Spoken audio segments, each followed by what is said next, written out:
I'm happy to share my talk with you this morning. Today, I would like to talk to you about two ways of making Buddha offering that changed my life. My father is also a Won Buddhism minister, and I grew up in a Won Buddhism family. I grew up watching the lives of Won Buddhism ministers up close with my own eyes. Their lives seemed very peaceful and happy. I didn't know much about Won Buddhism, but I often thought I'd like to live like a minister. Finally, I decided to live the life of a minister and applied to a Won Buddhism department. All pre-ministers lived together in a dormitory for 4 years, training to become a minister based on the teachings of the founding master Sotaesan. I started Won Buddhism life with excitement. However, there was a huge problem right after I entered the university.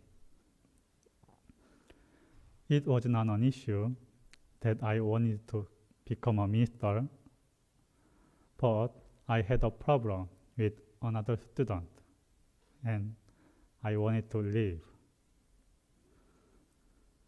I was very disturbed, and it was difficult because of Mr. Lee, the elder student who lived in the same room.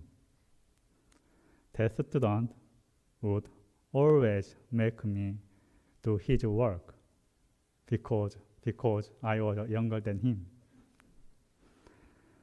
And I had to run his personal errands. However, he was a hypocritical person who would speak and act like a Buddha in front of people. As I looked at that student, I thought to myself, why?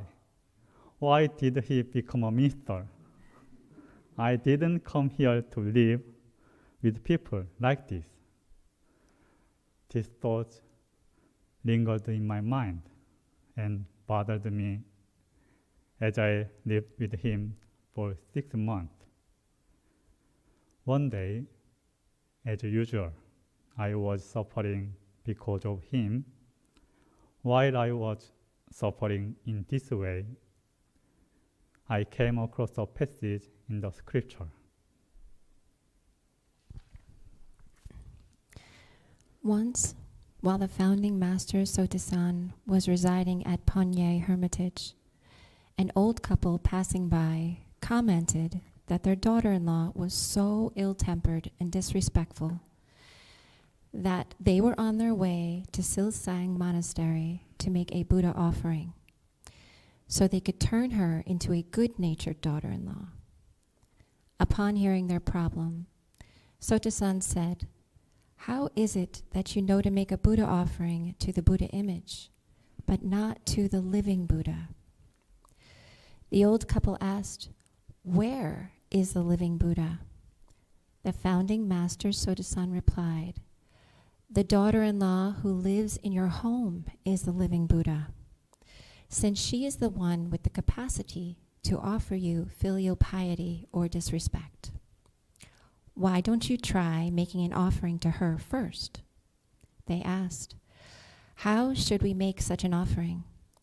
The founding master answered, "With the money you were going to use for the Buddha offering, buy her a gift she would appreciate, and treat her with the same respect you would the Buddha. Then, depending on how sincere you are, the effect of your Buddha offering will appear." When the couple returned home, they did as he suggested, and within a few months, she indeed became a respectful and kind-hearted daughter-in-law. The old couple returned to Sotaesan and thanked him over and over. The founding master Sotaesan said to his disciples sitting beside him, This is a practical Buddha offering that directly targets the specific object of transgression and merit. I thought, this is it. If I do it like this, I can overcome this difficult situation. The founding method said there are two ways of making Buddha offerings. One is a pragmatic Buddha offering that is offered directly to the specific object of the fourfold grace. The second is the Buddha offering to truth, which is made to the Dharmakaya Buddha via the formless Dharma, realm of empty space. First, I started the pragmatic Buddha offering. I thought to myself, no pain, no gain. The student, Mr. Lee, presented me with challenging situations that compelled me to reflect on my mind and heart. Thank you, Buddha, for giving me a chance to practice. Every time negative thoughts arose because of him, I always cried out like this, of course, in my heart. Then I served him diligently as an elder, while doing whatever he asked me to do. Of course, I didn't really feel grateful just by thinking, thank you. I was still unhappy and was angry at him inside.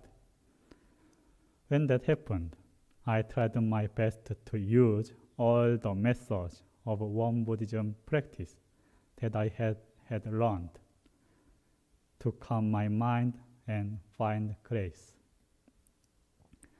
Even though I was angry, I cried out, "Thank you, Lee," in my heart, and tried to treat him well, like I worshipping Buddha. And I believe in the Dharma of the founding master.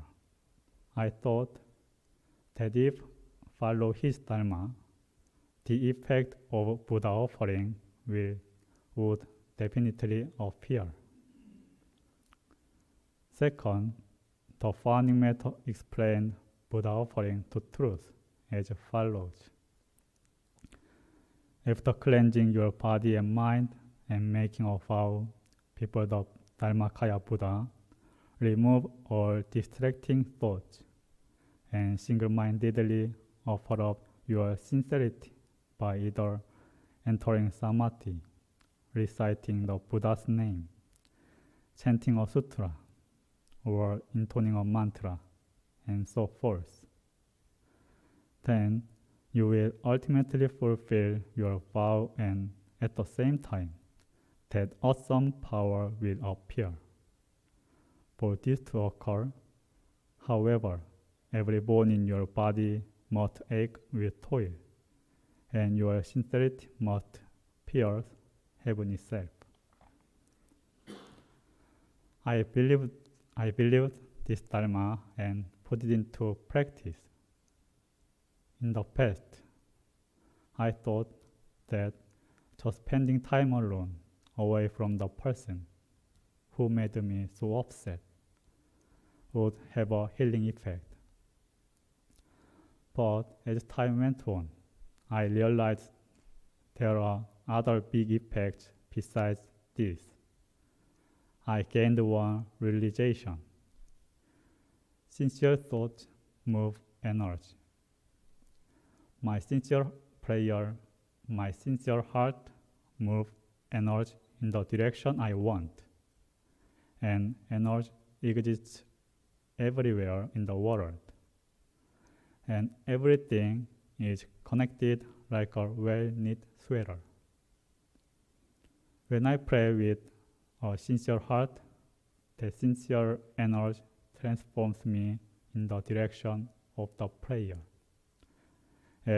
And it begins to affect the people I meet and everything that surrounds me. And it can spread to the world. Then eventually, what we hope for will come true. I tried my best to change this situation with these two ways of making Buddha offering. And while I was putting my heart and soul into these two ways of making Buddha offerings, I felt I had to do both to achieve what I wanted. If we compare the two ways of making Buddha offering to driving, we can say this. The pragmatic Buddha offering is like the driving skills that can get you to your destination. And Buddha offering to truth is the gas that allows you to get there. No matter how hard I drive, I can't go on without gas. And even if I have a lot of gas, I can't go on without driving skills. If we have both, where can't we go? As I wholeheartedly dedicated to Buddha offering, something magical happened to me. If you dislike someone, you only see the bad side of that person and not the good side. But one day, I saw the good side of the person I disliked for a long time.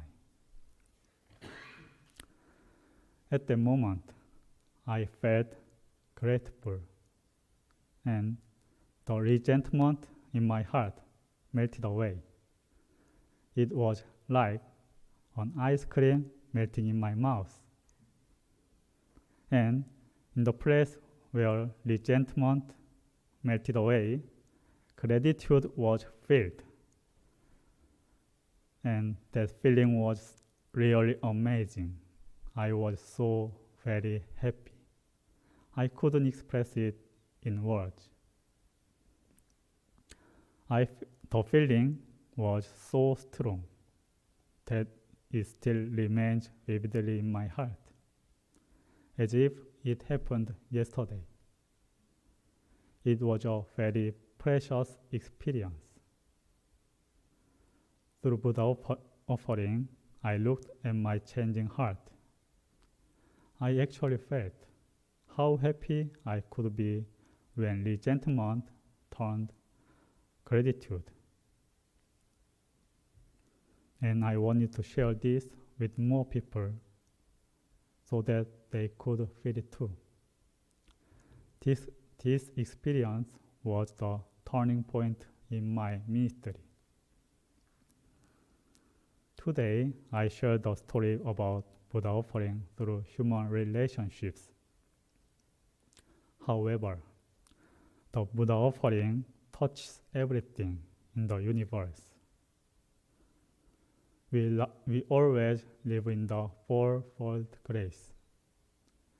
If we do Buddha offering to the grace of heaven and earth, grace of parents, grace of fellow beings, grace of loss, we will experience the ultimate happiness that is far greater than the joy I felt through Mr. Lee. I hope my talk today will be a seed that will bring about happiness and positive change in your lives. I would like to express my sincere gratitude to the ministers of the One Dharma Center for giving me the opportunity to share my talk.